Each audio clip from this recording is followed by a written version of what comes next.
Saan napunta ang pera ni Juan? Kaibigan, pamilyar ka ba sa tatlong mukha ni Juan pagdating sa paggamit ng pera?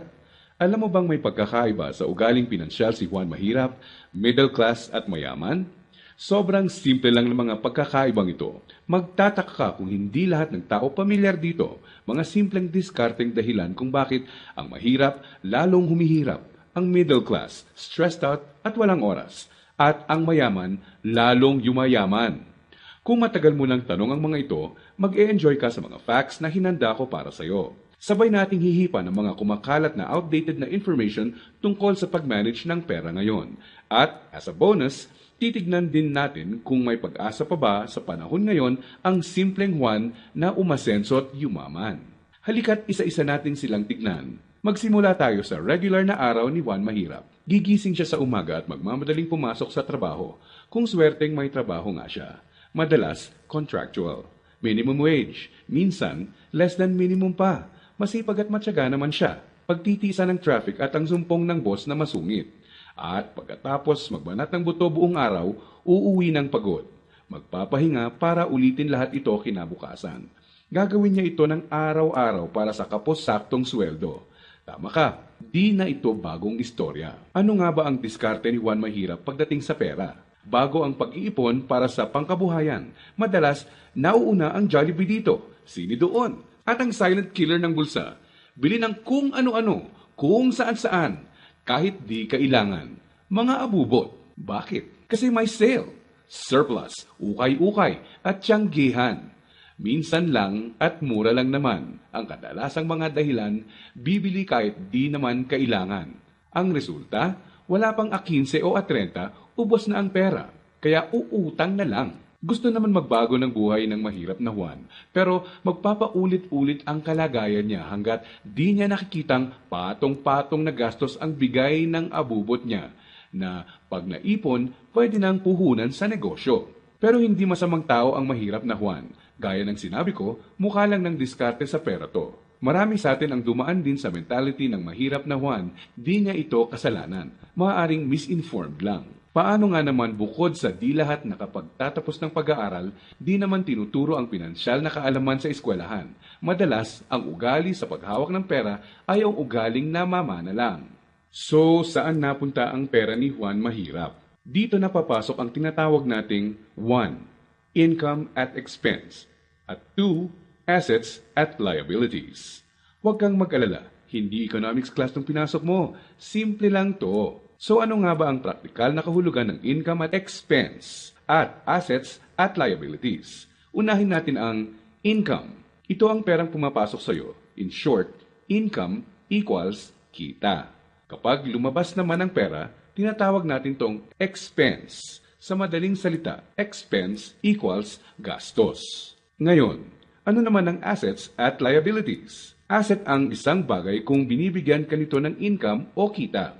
At liability naman kung expense o gastos ang binibigay nito. Balik sa tanong, saan napunta ang pera ni Juan Mahirap? Ang maikling sagot, madalas mas maraming expense o gastos kesa income o kita ang mahirap na Juan. Maaring sa sahod o maliit na extra lang siya umaasa para sa income, samantalang kaliwat kanan naman ang pinanggagalingan ng expense. Naloko na. May pag-asa pa ba ang mahirap na Juan? Malalaman natin yan mamaya. Ngayon, tignan muna natin ang behind-the-scenes kwento ni Juan Middle Class. Sa unang tingin, okay na okay ang lagay ng middle class na Juan. Ang totoo niyan, malaki ang tsansang mapagkamalan mo siyang mayaman. May bahay, may kotse, at nakikita mo silang nagbabakasyon minsan. At kung may bagong labas na gadget, mag-a-upgrade ang middle class na Juan. Pero ang di alam ng karamihan, marami dito ay promo, hulugan, o utang sa credit card na buwan-buwan sa sweldo nakakaltas. So, saan napupunta ang pera ni Juan Middle Class? Ang maikling sagot, mas madaming liabilities, nagbibigay gastos kesa sa assets, ang binibili ng middle class na Juan. Imbes na investments na gagawa ng income, nauuna sa listahan niya ang paggagamitan ng pera, ang upgraded na lifestyle. Gusto niya ang convenience at quality sa buhay. Tingnan nating halimbawa to. Kung traditional economics ang pagbabasehan, ang kotse at bahay ay madalas na sinasabing assets. Sa praktikal na buhay ni Juan, masasabi nating outdated na ang pananaw na to. Sa definisyon natin ng asset, ang isang bagay ay asset kung gumagawa ito ng income. Pero madalas, pagka down payment mo ng kotse, bahay o alahas, money out agad.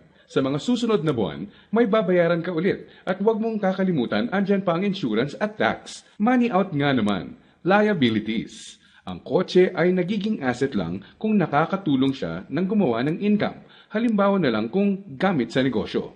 Ang bahay ay pwedeng maging asset kung paparentahan mo ito, lalagyan ng mga produkto sa negosyo or storage. O di kaya'y kung nagba-buy and sell ka ng bahay at mabibenta mo to ng mas mahal. So bakit walang oras at stressed out si Middle Class 1? Para mabayaran ang mga liabilities, kailangang mag-overtime, kumuha ng mas maraming trabaho at maghangad na ma-promote ng middle class na Juan kung siya ay empleyado.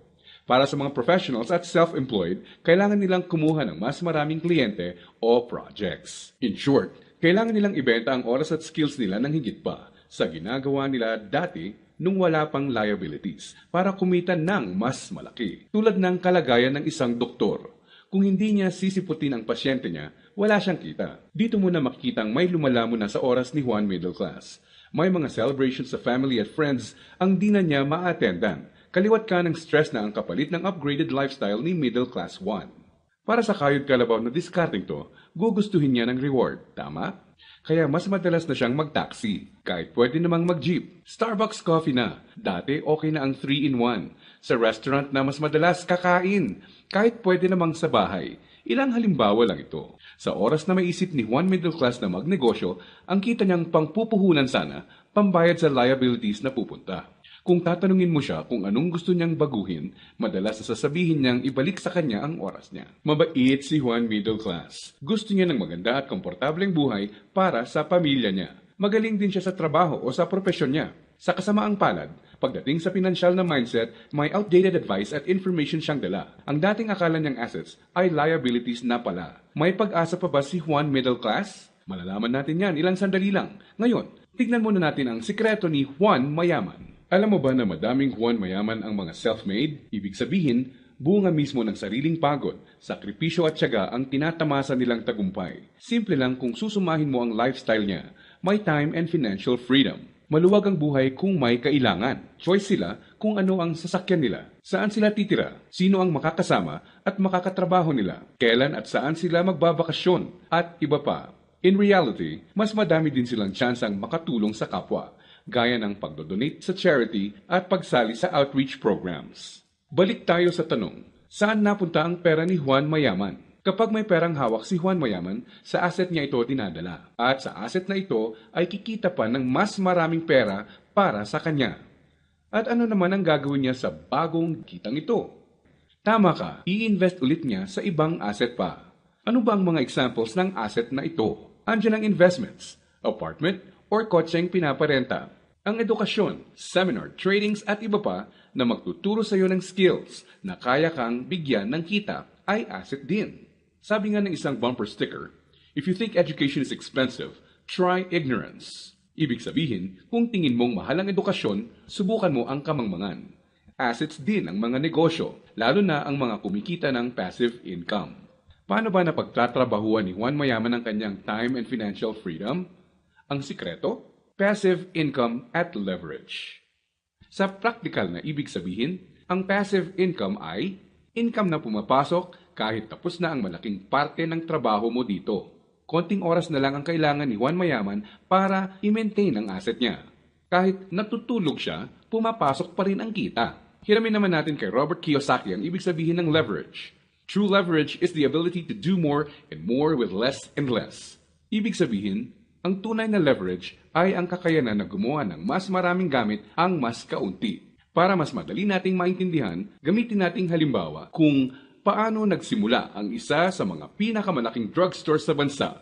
Marami ang nasira noong World War II. Pagkatapos nito, kinailangang mag-rebuild ng mga tao. Dito na papasok si Mariano K. Napansin niya ang mga demand sa isang uri ng antibiotic na tinatawag na sulfa drugs. Paano niya nalaman? Ginamit niya bilang leverage ang natutunan niya bilang empleyado sa isang drugstore bago pumutok ang World War II. Nung mga panahon noon na nagsisimula ulit ang lahat at kahit naman ngayon, ang taong may enough information kesa sa iba ay nakakalamang.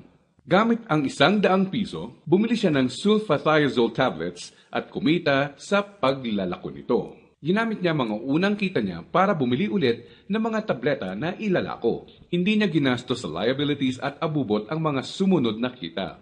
Nag-ipon siya at gumawa ng kariton. Ginamit niya ito para makabenta ng mas marami pa. Naging asset at nagbigay ng leverage sa kanya ang kariton. Taong 1945, nakaipon siya ng sapat na pera para ipatayo ang una niyang drugstore.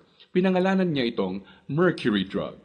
Ngayon, kahit natutulog si Mariano, may humigit kumulang 900 na branches na at 11,000 na empleyado ang mga nagtatrabaho para sa kanya. Leverage.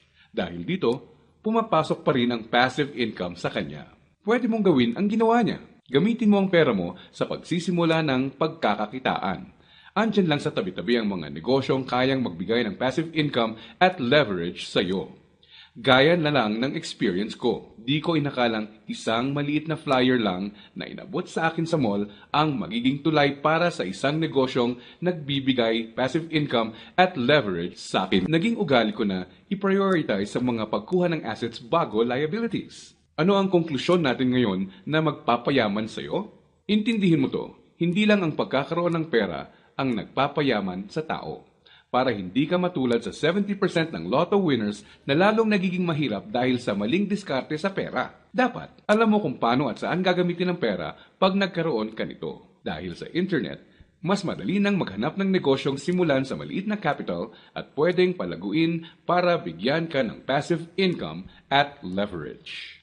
Ang importante, kailangan mo silang hanapin. Kailangan mong maging open para tumingin-tingin at kumuha ng idea. At pag nakakita ka, pag-aralan at i-research mo to. Nandyan lang sila. Kailangan mo lang bigyan ng chance ang sarili mo na maging in the know.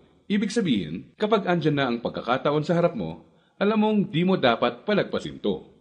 At sa pagkakakitaang papasukin mo, ipunin mo lang ang income mo.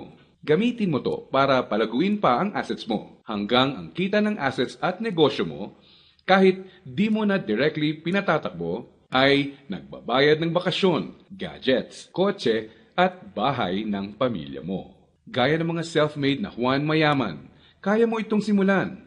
So, si Juan Mahirap, unang binibili ay ang mga abubot. Si Juan Middle Class, unang binibili ay liabilities. At si Juan Mayaman naman, unang binibili ay assets. Kung nagustuhan mo tong presentasyon natin ito, maaring magustuhan mo pa ang mga ibang ideas na meron tayo sa Facebook group. Okay itong online tambayan natin na to. Positive ang mga tao. Nagsishare ng idea para mas gumanda ang buhay ng mga nasa grupo. Welcome ka dito. Masaya, may purpose, at may kulitan sa grupo. In short, bukod sa mga ideas at suporta para sa pag-unlad ng buhay mo, mag-e-enjoy ka dito. Sa Facebook, makikita ang grupo natin. Kaya kung nakatulong ang presentation na to sa iyo ngayon, swakto ka sa grupo. By private invitation nga lang to, pero free. Lagay mo lang ang email address, cellphone number mo sa form dito para mapadalhan kita ng invitation. Don't worry, safe ang information mo. Di kita padadalhan ng spam at makulit na mga messages. At as a bonus, bibigyan din kita ng ebook ng video na to. Lagay mo lang ang email address at cellphone mo dito at ako nang bahala sa iyo.